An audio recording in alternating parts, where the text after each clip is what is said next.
예, 안녕하십니까.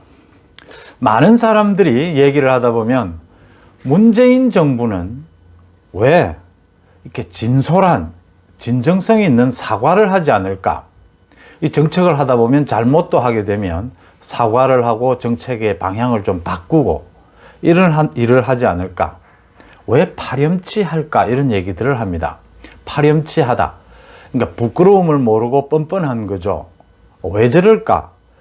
좀 리더답게 진솔하고 좀 설득력 있고 책임감 있는 자세를 왜 한 번도 보여주지 못할까? 이런 얘기들을 많이 합니다. 가수 나훈아 테스 형이 테스 형 노래에서 보면 죽어도 오고 마는 또 내일이 두렵다 이런 얘기가 있는데, 제가 보기에는 죽어도 밝혀지고 말 무능이 두렵기 때문이다 이렇게 봅니다. 어제 우상호가 서울시장 출마 선언을 하면서 박원순 시장의 죽음 이런 거에 대한 사과, 또 당헌을 고쳐가면서까지 후보를 내게 되는 점, 이런 부분에 대해서 진솔한 사과가 제일 우선이었죠. 그런데 그런 것을 모두 빼버렸습니다.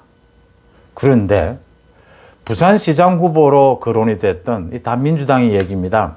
김혜영 전 의원, 전 최고위원을 지냈죠. 김혜영 최고위원은 어제 불출마 선언을 하면서 오거돈 시장의 문제를 진심으로 사과를 했습니다. 출마를 하는 사람, 불출마하는 사람이 굳이 사과를까지를 해야 될 것을 기대하지는 않습니다. 그런데 김혜영 전 의원은 사과를 했습니다. 아직 지금은 자기가 출마할 때가 아니다라고 불출마를 하면서. 왜 이런 자세의 차이가 있을까요? 지난 총선이 있고 난 다음에 민주당 내에서는 두 그룹으로 나뉘어 가지고 논쟁이 일어난 일이 있습니다. 그게 뭐냐면 총선 결과가 여든 야든 모두 놀라운 결과가 나왔기 때문입니다. 여당이 180석, 야당은 100석 언저리.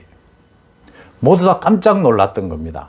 이런 일이 벌어진 이유는 주로 서울, 부산, 수도권 이런 곳에서의 예민하게 스윙보트가 많은 지역에서 몇백 표나 몇천 표 이렇게 근소한 차이가 나는 격렬한 그 지역구에서 거의 대부분이 민주당이 이기면서 이 같은 180석이라는 여당이 만들어진 겁니다.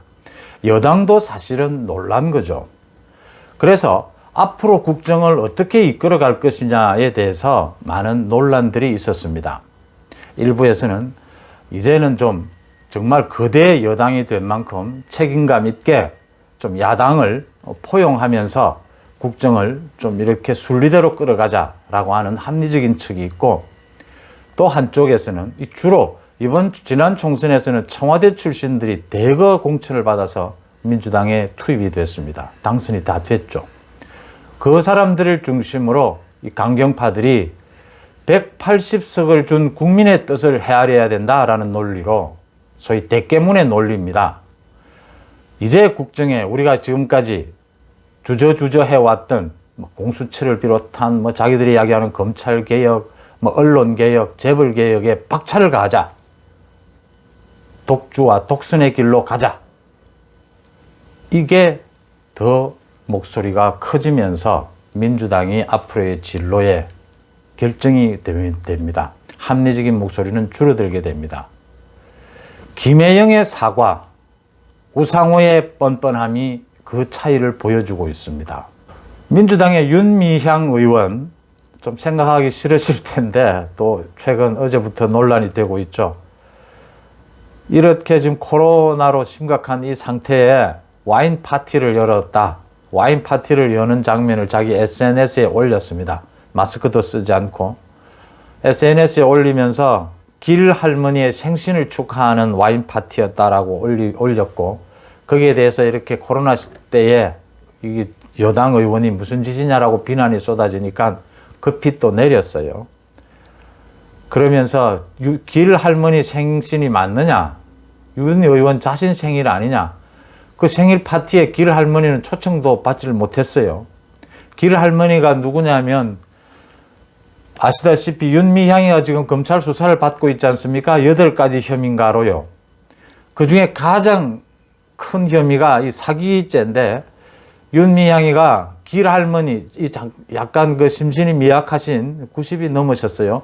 이 심신이 미약한 길할머니에게 나온 그 보조금을 기부금 형태로 빼돌렸다. 이건 사기다 해서 그 검찰 수사를 지금 받고 있죠.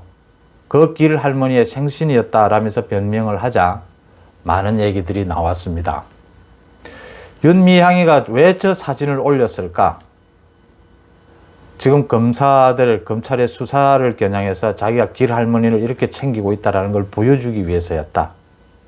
그러다가 실수가 드러난 거죠. 코로나 때 마스크를 쓰지도 않고 이렇게 와인 파티를 열었다. 그 논란에 휘말린 겁니다. 제가 말씀드리고 싶은 건 윤미향의 파렴치입니다. 길할머니를 이용해서 또 검찰 수사에 뭔가 자기가 원하는 의도, 자기의 뜻을 얘기하려고 하다가 문제가 생기자 이제 내리면서도 계속 그 길할머니의 생신을 강조를 합니다.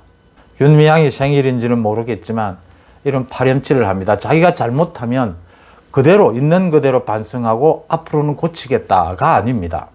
파렴치한 행태로 변명합니다. 자신의 무능이 들키지 않아야 되기 때문이죠. 솔직하게 반성하고 솔직하게 자신의 지금까지의 행동을 고치겠다고 하는 건 자기가 실력이 있고 자기가 그걸 할 수 있는 능력이 있을 때 가능한 일입니다. 그 다음 조국은요. 조국은 가족에 관한 비리를 다 떠나서 조국은 어제도 문재인 대통령이 임대주택에 가서 부적절한 발언을 한 것에 대해서 야당의 그 비난이 쏟아지자 조국은 또 노무현 전 대통령을 끌어와서 노무현 전 대통령 사저에도 아방궁이라는 비난이 있었었다. 문재인 대통령의 이 사저에 대한 비난을 하는 것 나중에 후과가 있을 것이다. 나중에 뒤에 좋지 않은 일이 있을 것이다. 그 협박성 얘기를 했습니다.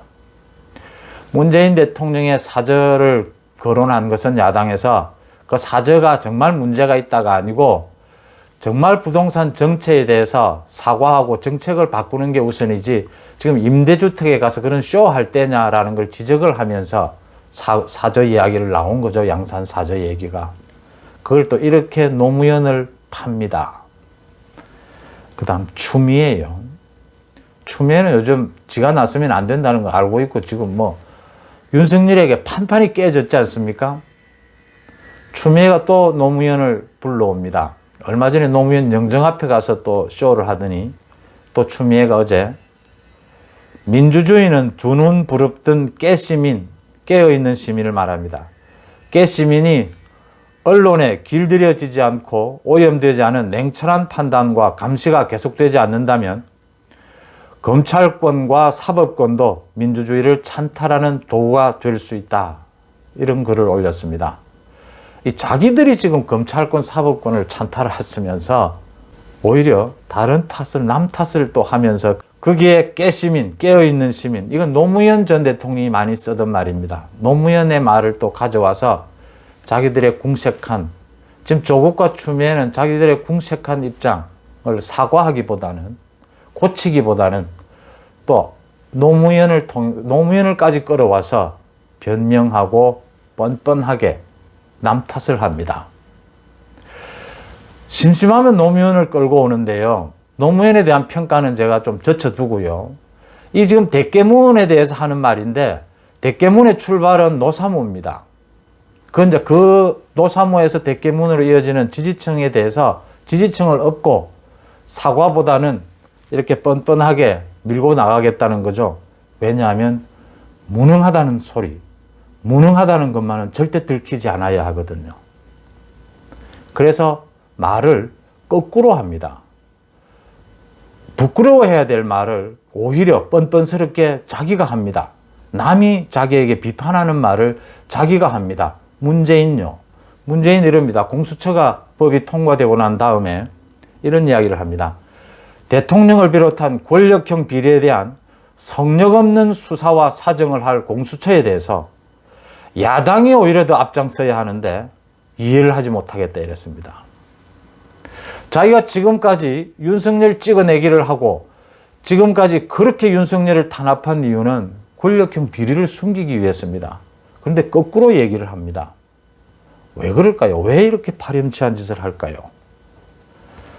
절대로 드러나서는 안 될 게 무능이기 때문입니다.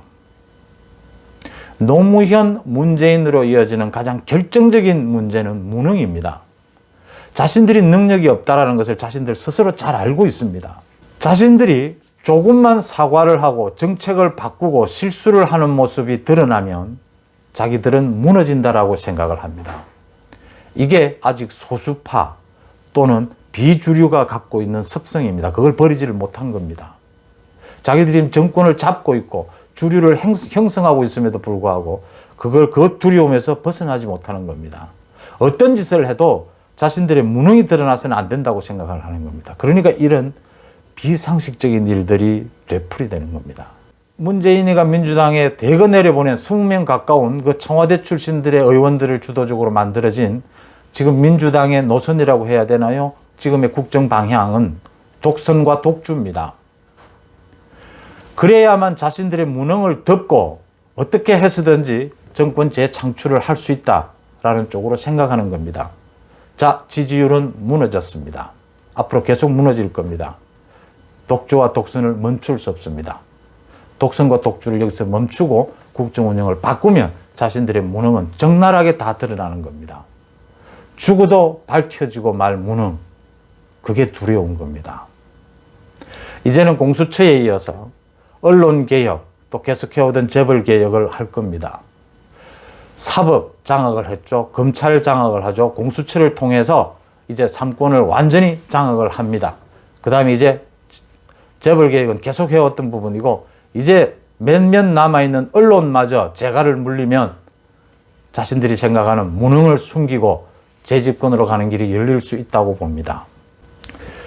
윤석열 검찰총장이 며칠 전부터 카카오톡 프로필을 바꿨다고 합니다.